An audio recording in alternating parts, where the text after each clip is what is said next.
Good afternoon, everybody. Good to see all of you. Thanks for coming today, as always. We're going to start with some scheduling announcements. This evening, President Trump will deliver remarks at Union Station for a political dinner. Tomorrow morning, the president will host the second cabinet meeting of the year and the 11th cabinet meeting of his second term. And later tomorrow afternoon, the president will host a Greek Independence Day celebration in the East Room.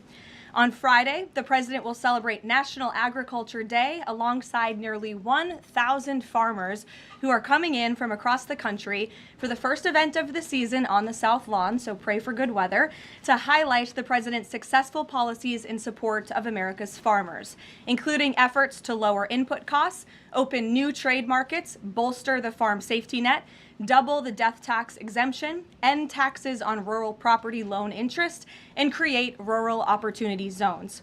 Also, I'm pleased to announce that President Trump's meeting and long-awaited meeting with President Xi in China will now take place in Beijing on May 14th and 15th. First Lady Melania and President Trump will also host President Xi and Madam Peng for a reciprocal visit in Washington, D.C. at a later date to be announced this year. Turning to the ongoing military operations in Iran, the United States military continues to decimate the terrorist Iranian regime's offensive and defensive capabilities. Just over 3 weeks in, it's abundantly clear that Operation Epic Fury has been a resounding military triumph. More than 9,000 enemy targets have been struck to date. Compared to the start of the operation, Iran's ballistic missile attacks and drone attacks are down by roughly 90%. The United States is also annihilating the Iranian regime's navy. We have destroyed more than 140 of their naval vessels, including almost 50 mine layers. This is the largest elimination of a navy over a 3-week period since World War II. Again, let me reiterate, this is the largest elimination of a navy on the face of the planet in a 3-week period since World War II. We are systematically dismantling Iran's defense industrial base, which will prevent future threats to the region.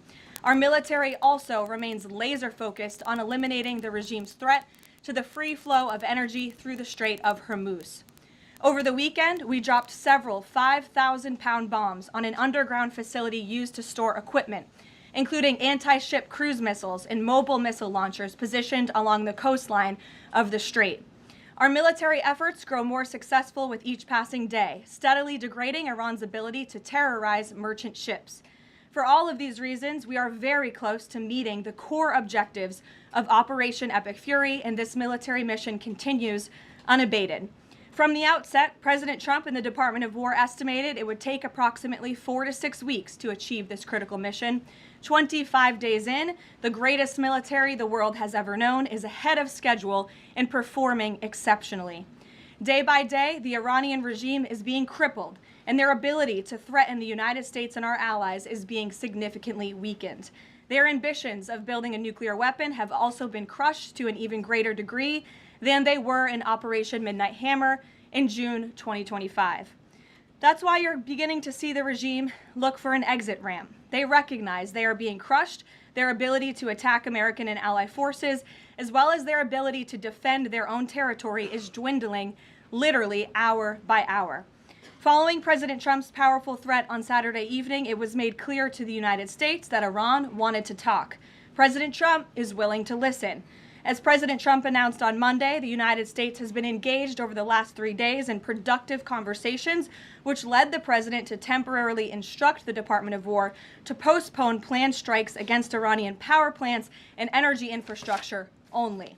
The remaining elements of the Iranian regime have another opportunity to cooperate with President Trump, permanently abandon their nuclear ambitions, and cease actively threatening America and our allies. But the president's preference is always peace. There does not need to be any more death and destruction. But if Iran fails to accept the reality of the current moment, if they fail to understand that they have been defeated militarily and will continue to be, President Trump will ensure they are hit harder than they have ever been hit before. President Trump does not bluff, and he is prepared to unleash hell. Iran should not miscalculate again.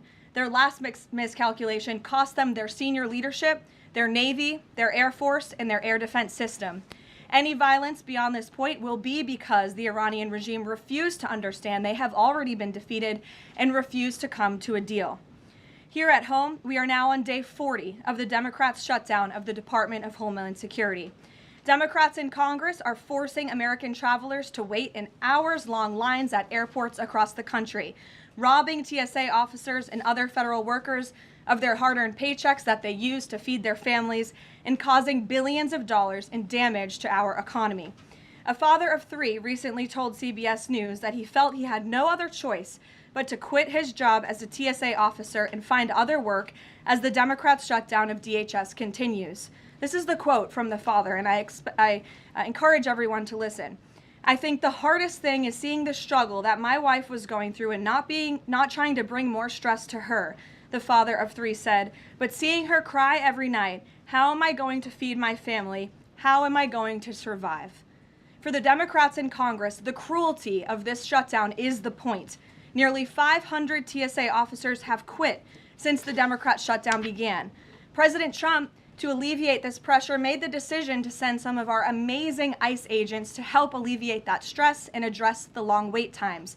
And for all of the critics of this solution a few days ago when it was proposed by the president, it is yielding results. Wait times have improved since ICE arrived, and they are doing everything in their power to help their fellow federal service members. But it's important to take a step back and remember, why is this even happening in the first place?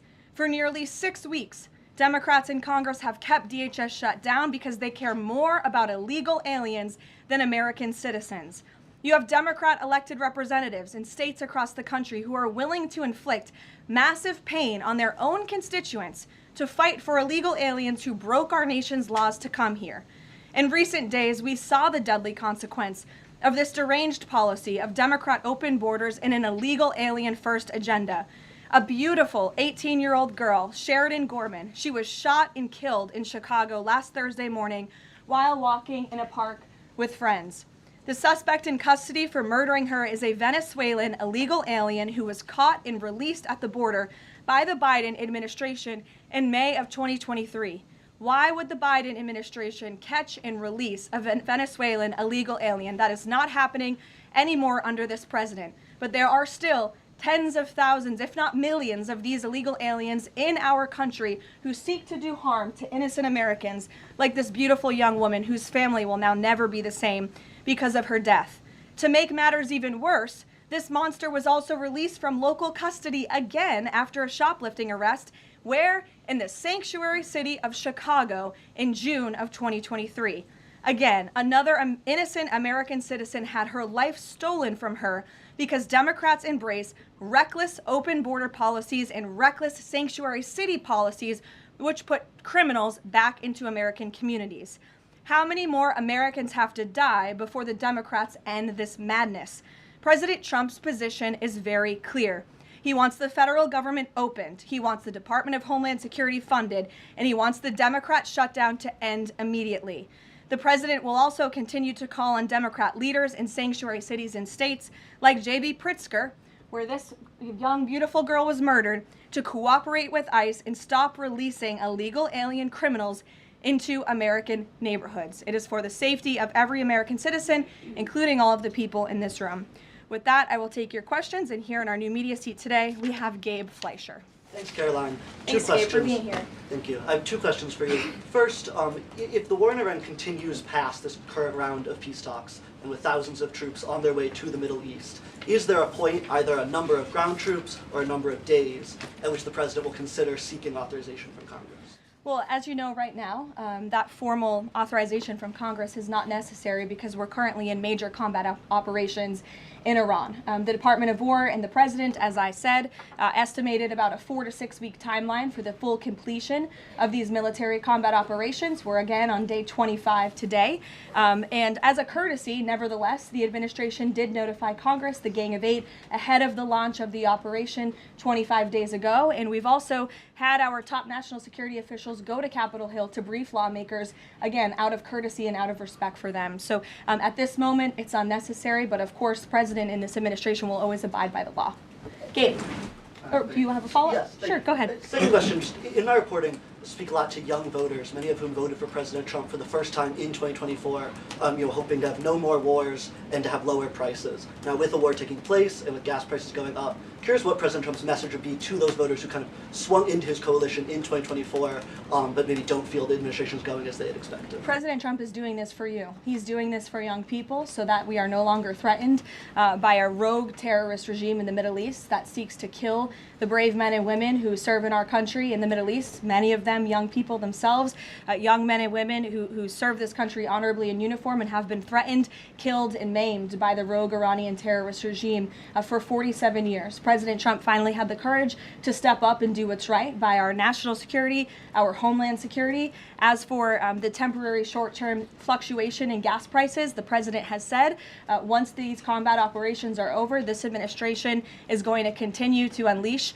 American energy dominance. We're continuing to do that every day, and we're going to see prices at the pump go back down, just as we have over the past year because of this president. And don't think for one second if the Democrats had their way, gas prices would be, as they were under the previous administration, the Biden administration, record highs. This president is keeping them as low as he can during this short-term combat operation, and they're going to go right back down when this is over. Thank you. Gabe. Thank you, Caroline. Just within the past few hours, Iranian state TV has said that Iran has rejected the U.S.'s 15-point plan to end the war. What's the White House's response to that, and have these talks hit a dead end? They have not. Talks continue. They are productive, as the president said on Monday, and they continue to be. However, I saw a 15-point plan that was floated in the media. I would caution reporters in this room from reporting about speculative points or speculative plans from anonymous sources. The White House never confirmed that full plan. There are elements of truth to it, but some of the stories I read were not entirely factual. So I am not going to negotiate on behalf of the president here at the podium. What I will tell you is these talks are ongoing. We're not going to get into the nitty-gritty details that have been exchanged between the United States and Iran at this time. Well, yesterday the president mentioned a very big present that the Iranians had given the U.S. He wouldn't go into detail, but was it that ship that was carrying 2 million barrels of oil that made it through the Strait of Hormuz? I'll let the president speak on that at the appropriate time. And then finally, Caroline, today Iraq's government reportedly is planning to lodge a protest with the U.S. According to the Wall Street Journal. There was an attack in Iraq that hit a military clinic, killing 7 soldiers reportedly. What's the U.S.'s response to that? Was the U.S. responsible for that attack? I'll have to check in with the Pentagon on that, and we'll get you an answer. Thank you, Caroline. Too, if I may. Speaker Johnson today described the conflict as wrapping up, but the 82nd Airborne Division, they're typically deployed at the beginning of conflicts. So does the White House consider this conflict as wrapping up, or is it changing shape? As I said at the beginning of my remarks, we are meeting our goals of Operation Epic Fury expeditiously. The president likes to maintain options at his disposal. It's the Pentagon's job to provide those options to the commander-in-chief. For any specifics on troop deployments, though, I would point you to the Pentagon. And today, Philadelphia District Attorney Larry Krasner reiterated threats to potentially arrest ICE agents that were sent in to assist with these historically long TSA lines. He said, quote, "The president cannot pardon you." Has the president seen Krasner's comments? Does he have any response? The president cannot pardon you for what? He's talking to the ICE agents who are handing out water bottles and are helping people move through lines at airports. It's a disgraceful comment. The men and women of ICE are great people. I would encourage this lawmaker, whose name I don't know and don't care to know, to actually sit down and speak with the ICE agents who are on the ground doing this important work, not just in our nation's airports, but again, to remove violent, dangerous, illegal alien criminals from our country, to protect this individual and all of us in this room and Americans across the country from murderers, pedophiles, and rapists who have been allowed into our country by Democrat politicians. Mario, good to see you. Thank you, Caroline. Good to see you as well. Just given that the president postponed his original trip to China because of the war, should we infer that the war will be wound down and concluded by the time of that May 15th, 14th visit? Again, as I've said, we've always estimated approximately 4 to 6 weeks, so you could do the math on that, Mario, but we do look forward, I know the president looks forward to going to China on May 14th and 15th, and of course, as always, we'll provide additional logistical details details to all of you in the media for that trip, who I know look forward to coming with us as well. One follow-up. Was that a precondition? Did the two leaders speak about the conclusion of the war? Was that a precondition for them to have this rescheduled meeting? No, there was a discussion about the rescheduling of the meeting between the president and President Xi. President Xi understood that it's very important for the president to be here throughout these combat operations right now. He understood, obviously, the request to postpone and accepted it, which is why we have new dates on the books, and I'm happy to announce those to you today. Jennifer. In negotiations with Iran, are there still face-to-face talks planned perhaps in Pakistan? And who do you think would probably be going? Again, I've seen a lot of speculation and reporting about potential talks that could happen later this week. Nothing should be deemed official until it is announced formally by the White House. I would not get ahead of our skis on reporting about any talks this weekend until you hear directly from us. Does the president think that all of the allies will go along with whatever the U.S. concludes with these Iranians? Are you expecting that Israel and all the other allies will follow whatever agreement is made?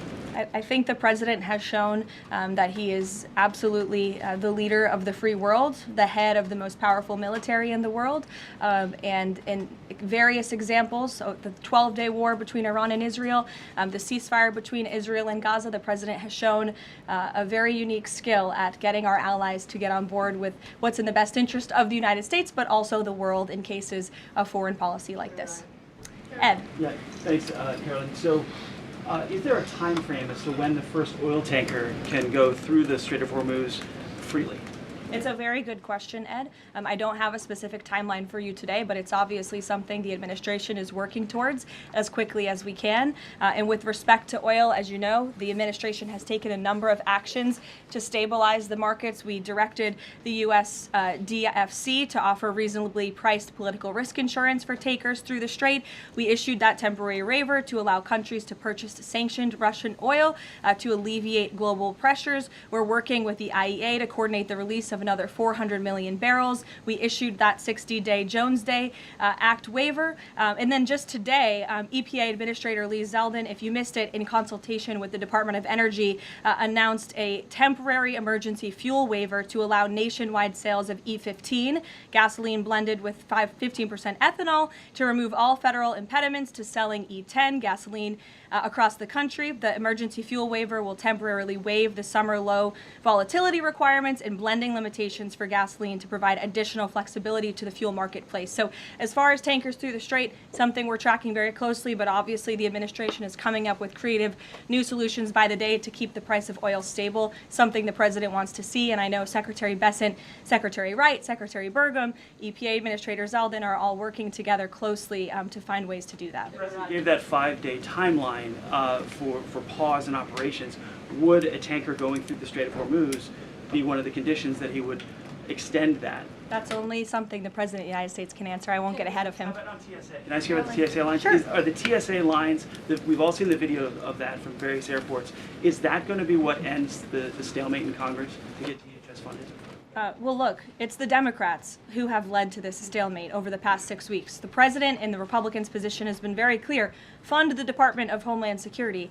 And we have attempted in good faith numerous times, both the president himself and lawmakers on the Republican side on Capitol Hill, to go to the Democrats with reasonable offers, with real solutions. They'll ask for something, we'll give them that concession, and then they say, oh wait, that's not enough, actually. So I think that's why I said earlier, the cruelty is the point. They want this chaos. They want to distract, I think, from the success of our military overseas right now, totally obliterating the Iranian regime. And it's very unfortunate because there's only, the only people that are suffering from this are the American people. And I hear that Democrats might be flying out of town tomorrow. How convenient and lovely of them that they get to go to the airport and that they'll get to go home to their families when you have families, TSA workers who are suffering. You have people across the country who are missing flights for funerals and for work commitments because of Democrat politicians on Capitol Hill.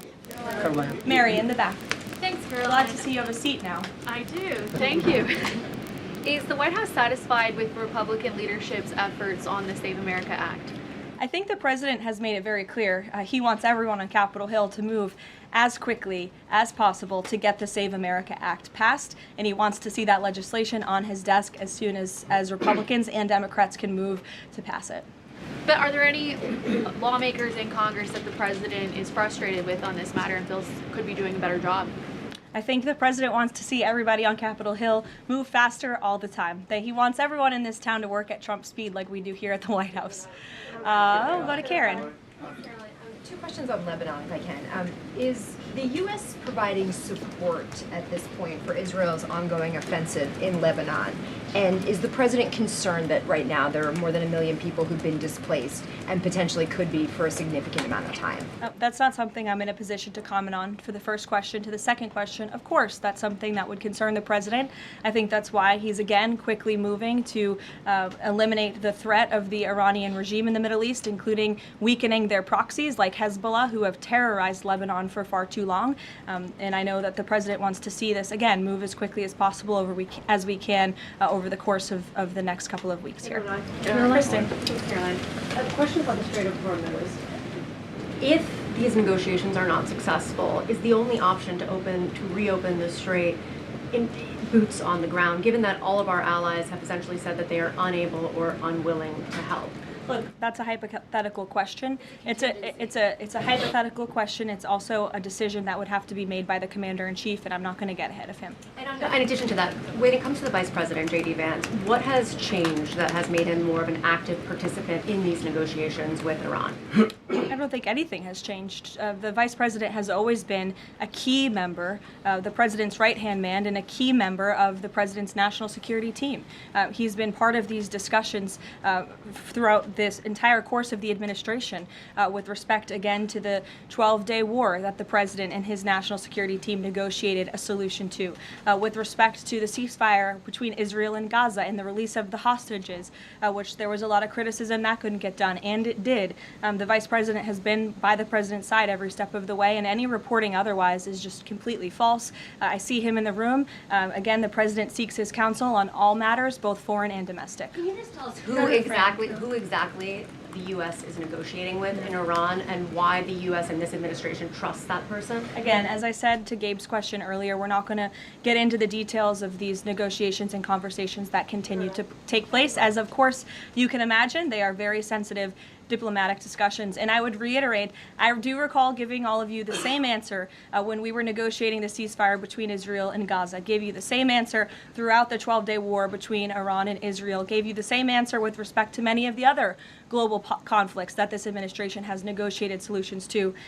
President Trump is going to give his diplomats the freedom that they need to have these sensitive diplomatic discussions without negotiating and litigating them through the news media. Fran. Caroline, just to follow up though, because you said that some of the information that's been out there about the 15-point plan is inaccurate. Can you say what is accurate with respect to ballistic missiles, the nuclear ambitions, and the Strait of Hormuz, which are things that the president has laid out that he wants to see a couple times in the past? Look, if you've heard it from the President of the United States, obviously it's true, as well as the objectives of Operation Epic Fury. We've said repeatedly, I've said them from this podium, the Pentagon has reiterated them.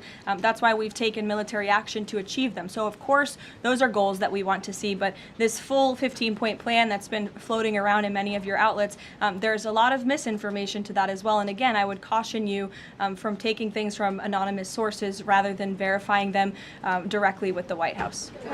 Christian. Thanks, Caroline. 2 on Iran. First, would the president consider loosening asylum restrictions for Iranians trying to flee the country right now? Again, that's a question for the president. I won't get ahead of him on that. I haven't talked to him about that. Okay.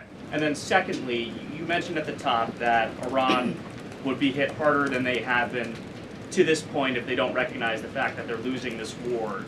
Could those strikes happen before this 5-day negotiating window closes if the president doesn't think they're negotiating in good faith? You're asking me to tell you if the commander-in-chief would authorize very strong strikes against the Iranian regime. That's not something I would ever reveal from this podium, true or not. Phil. Here, in the back. Thank you, Caroline. I was wondering if you would respond to some of this criticism of the administration from past allies like Joe Kent, who have said that the president's red line shifted from Iran cannot obtain a nuclear weapon to Iran cannot pursue nuclear enrichment. What is the administration's response to that criticism? I think the president and I have both strongly responded to the criticism by Mr. Kent, who unfortunately resigned in disgrace and accused the president of basically being controlled by foreign countries and foreign manipulation, which is a ridiculous and laughable assertion. So his accusations have zero credibility as far as this White House is concerned. The question of the red line shifting from no nuclear weapon to no nuclear enrichment, is there any substance to that argument? I think the president has been quite clear in what he wants to see from the Iranian regime, which is why he chose to launch Operation Epic Fury in the first place. Reagan. Thank you, Caroline. I have a question for you on the SAVE Act, and I'd like to follow up on the DHS shutdown. Sure. First, Senator The Mike Save Lee. America Act. Save America Act. The president corrected me yesterday. That was my fault. Senator Mike Lee said it's essentially impossible to pass the Save America Act through reconciliation. What's your reaction to that? Is the president worried that that strategy might fail? I think he's willing to try all strategies. I spoke with him about this yesterday, and he said if we can make it work through reconciliation, let's absolutely do that. These, again, are common sense policies that are backed by the vast majority of voters across this country. The only people in this country who don't support them are politicians on Capitol Hill, and you all should ask them why they don't want voter ID, why they don't want proof of citizenship to vote in our nation's elections. Again, these are common sense proposals that are wildly popular, and the president is willing to use any means necessary to get this legislation passed and onto his desk. And then on the DHS shutdown, do you expect deportations to decrease while ICE is in the airports? And what are the trade-offs of having ICE in the airports right now? Well, to address this obviously short-term problem and the chaos that has been sowed by these Democrats on Capitol Hill, to address the lines and to get Americans traveling and get them to where they need to be. So the president, I think this was a creative solution, again, that was criticized, but we have seen wait times decrease, not as much as we'd like. Hopefully they will continue to, but at major airports over the course of the last few days as ICE has been facilitating with travelers in these airports. Caroline. Sure. Thank you, Caroline. On March 6th, the president said in an interview with Reuters that the U.S. should have a role in choosing Iran's next leadership. Now that we're almost 4 weeks into the operation, is that still the president's assessment of where things should go? As I've said repeatedly, I think the president obviously believes the United States wants to have someone in leadership position in the Iranian regime that will be much more favorable, that will be willing to work with the United States, that will no longer chant death to America. These would obviously be good, common sense things for the United States and for our allies. And I think that's what the president meant when he spoke with Reuters that day. Go ahead. The president yesterday said that he had achieved regime change in Iran because the regime has changed. In terms of... I mean, has it not? Well, the leadership... Their entire leadership has been killed, and nobody has really seen or legitimately heard from this alleged new leader. So wouldn't you say there's been a change in the regime? There has been a change in leadership. I mean, do you feel as though... There's been a change in the regime leadership, which is what the president said. So thank you for confirming he was right. I mean, do you feel as though you've achieved leadership level or the personnel in place right now in Iran that you're satisfied with? I mean, have you... I think it's too soon to say. In terms of highly enriched uranium in Iran right now, is your expectation, I mean, the stated desire of the president has been to prevent nuclear weapons. Is your expectation that the end game here is that eventually Americans will be in possession of that uranium, or you'll somehow have some direct control over the highly enriched uranium that could be used to develop it? Again, this is a point of conversation that continues. I think you know the means in which the United States would have to take in order to achieve that goal, and that's a decision for the president to make. Brian, good to see you, Brian Glenn. Good to see you as well. Does the White House have a comment on a letter that was sent from Congressman Raskin to the DOJ alleging that the DOJ recklessly released damning information in regards to President Trump's documents? Yes, I saw that letter from Congressman Raskin this morning, who I would add has zero credibility, and this letter was clearly a cheap political stunt. What the congressman did here, Brian, and for everyone in the room who's hopefully not reporting on this as fact, is that he took untrue and salacious claims in a memo that was produced by Jack Smith, who has been completely discredited for his lawfare and his witch hunts against this president. And that information was unverified. It never even made it into the indictment because it was so unverified. And what happened to that indictment anyway? It was thrown out. And Jack Smith has been proven, again, to be a prosecutor on a witch hunt against President Trump. He tried to throw him in jail ahead of the 2024 election. The Biden Department of Justice was fully on board with this lawfare campaign. And in fact, this story that was concocted by Congressman Raskin was so ridiculous, I understand his communications team reached out to some outlets in this room who responsibly said, we're not going to write this because this is just too much. However, of course, MS Now did write that story this morning because they continue to be left-wing propaganda for the Democrat Party. But I think Jack Smith has been proven to be a liar and a fraud, and this is, again, a cheap political stunt from a Democrat on Capitol Hill who I think wants to get himself on cable television. Thank you all very much.